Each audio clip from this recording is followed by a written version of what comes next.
वज़ीर-ए-आज़म शहबाज शरीफ ऐं supreme court जे chief justice काज़ी फ़ाइज़ ईसा में मुलाक़ात। वफ़ाक़ी हुकूमत इस्लामाबाद हाई कोर्ट जे जजनि जे इल्ज़ामनि ते इंक्वायरी कमीशन ठाहिण जो फ़ैसिलो। वफ़ाक़ी कानून वारे वज़ीर आज़म नज़ीर तारड़ चयो आहे त वफ़ाक़ी हुकूमत इस्लामाबाद हाई कोर्ट जे मामले जी जाच लाइ कमीशन जोड़ियो वेंदो। सुभाणे काबीना इजलास में जांच कमीशन जो मामलो साम्हूं रखियो वेंदो। मामले जी संजीदगी खे साम्हूं रखंदे वज़ीर आज़म चाहे थो त कमीशन हिक रुकनी हुजे। जांच सुठे साख रखंदड़ कंहिं रिटायर्ड जज जी सरबराही में कराई वेंदी।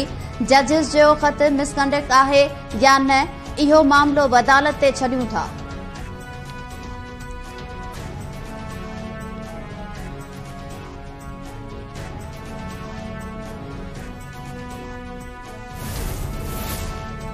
इस्लामाबाद हाई कोर्ट जे 6 जजिस जे ख़त ते अदालती मामलनि में मुबैना मुदाख़लत ते पैदा थियल सूरतहाल ते गौर लाइ सुप्रीम कोर्ट जे फुल कोर्ट जो इजलास ख़त्म। गुज़िरियल ॾींहुं बि जजिस जे मामले ते सुप्रीम कोर्ट जो इजलास थियो हो, जंहिं में जजिस जे ख़त जे आइनी ऐं कानूनी हैसियत जी जाच कई वई। जजिस अदलिया में इदारनि जी मुदाख़लत जो मामलो उथारियो हो।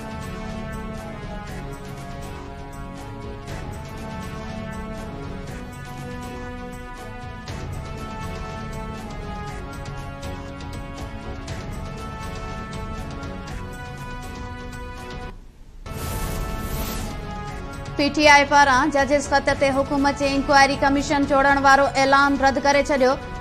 तहरीक इंसाफ़ रिटायर्ड जज जी सरबराही में कमीशन रद्द कई। बैरिस्टर गौहर खान जो चवणु आहे त चीफ जस्टिस खे ॿुधायो वेंदो त पीटीआई रिटायर्ड जज जी सरबराही में इंक्वायरी कमीशन रद्द करे थी। ॿुधाईंदासीं त बानी पीटीआई जे केसनि खे कीअं हैंडल कयो वेंदो आहे।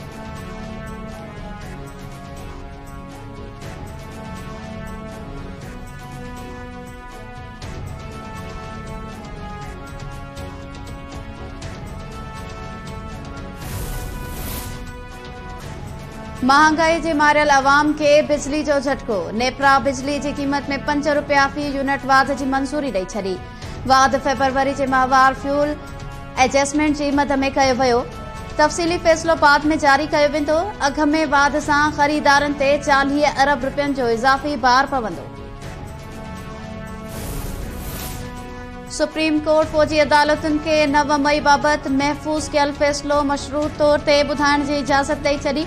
अटॉर्नी जनरल खे अमल दरामद वारी रिपोर्ट रजिस्ट्रार वटि जमा कराइण जी हिदायत।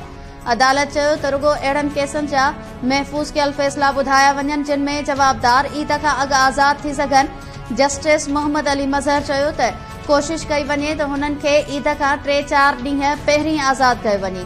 अटॉर्नी जनरल अदालत खे आगाही ॾिनी त 9 मई वारनि केसिस में 105 ॼणा फ़ौज जी हिरासत में आहिनि।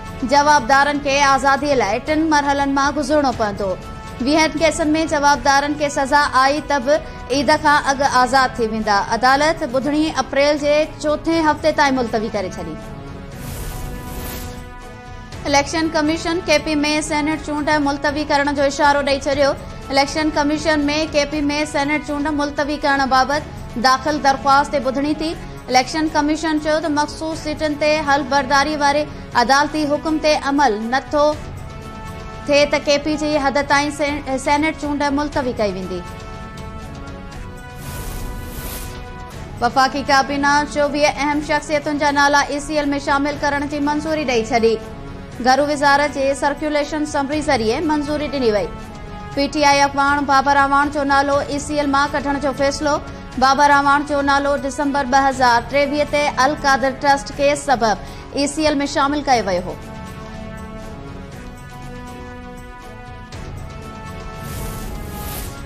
सिंध हाई कोर्ट सिंध अंदर अमन अमान जी ख़राब सूरतहाल बाबति दरख़्वास्त ते धुरनि खां जवाब तलब करे वरितो। सिंध हाई कोर्ट में अमन अमान बाबति दरख़्वास्त जी ॿुधणी। दरख़्वास्त गुज़ार ऐं ॿिया अदालत में पेश। सिंध हाई कोर्ट बेंच अमन अमान जी ख़राब सूरतहाल ते धुरनि खां 9 मई ते जवाब तलब करे वरितो। अमन अमान बाबति दरख़्वास्त जी ॿुधणी 9 मई ताईं मुलतवी कई वई।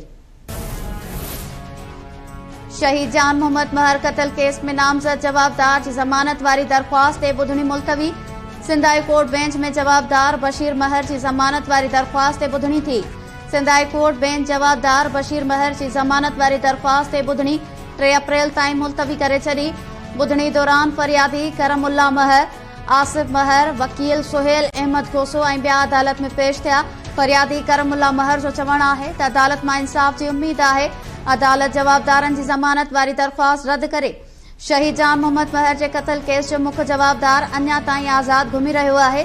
सिंध हुकूमत ऐं IG सिंध खे कातिलनि जी गिरफ़्तारीअ में का बि दिलचस्पी नाहे। सिंध हुकूमत 5 वरियनि दौरान पट कयल इमारतुनि जी मौजूदा पोज़ीशन बाबति रिपोर्ट तलब करे वरिती। मकानी खातनि वारे वज़ीर सईद गनी 6000 गैर क़ानूनी पट कयल इमारतुनि जी रिपोर्ट 48 कलाकनि अंदरि तलब करे वरिती। सईद गनी जो चवणु आहे त SBCA शहर में गैर क़ानूनी अॾावतुनि जे हवाले सां ज़िम्मेवारनि बाबति पंहिंजे कानून ऐं ज़ाब्तनि जी वज़ाहत करे। KDA समेत समूरनि इदारनि जा ऑफिसर वक़्त जी पाबंदीअ खे यकीनी बणाइनि। समूरा ऑफिसर ऐं मुलाज़िम SBCA जी ख़राब साख बहाल करण लाइ कमु कनि।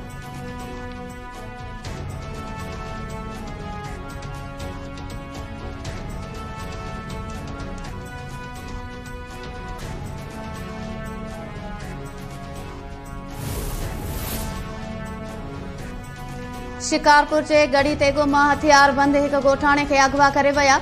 ॿिनि खे ॻोठाणनि छॾाए वरितो।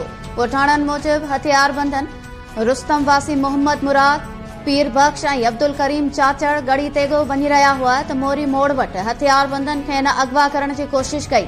मज़ाहिमत ते ॿिनि ॼणनि मोहम्मद मुराद ऐं पीर बख्श चाचड़ खे छॾे अब्दुल जब्बार चाचड़ खे अगवा करे विया। सखर जे संगरार मां अगवा थियल प्रिया कुमारी जी बाज़ियाबी लाइ सिंध सरापा एहतजाज, लाड़काणो, बदीन, मटियारी, हाला ऐं ॿियनि शहरनि में मुज़ाहिरा कया विया। अॻवाणनि जो चवणु आहे त पुलिस हिन वक़्त ताईं प्रिया खे बाज़ियाब नाहे कराए सघी। खेसि फौरी तौर ते बाज़ियाब कराए वञे।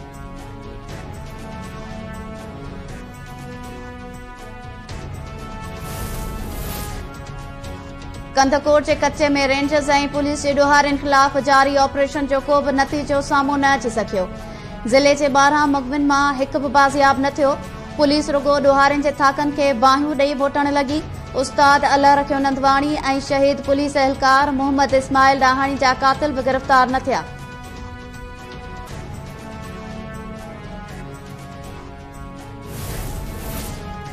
ऐं क़ौमी टीम जे अॻूणे कप्तान बाबर आज़म खे हिकु भेरो ॿीहर कप्तानी मिलण जो इम्कान। सिलेक्शन कमेटी क़ौमी टीम जे कप्तानी लाइ बाबर आज़म जो नालो PCB चेयरमैन ॾांहुं मोकिले छॾियो। हतमी फ़ैसिलो अॼु थियण जा इम्कान। हिन वक़्ति शाहिन शाह अफ़रीदी क़ौमी टीम जो कप्तान आहे।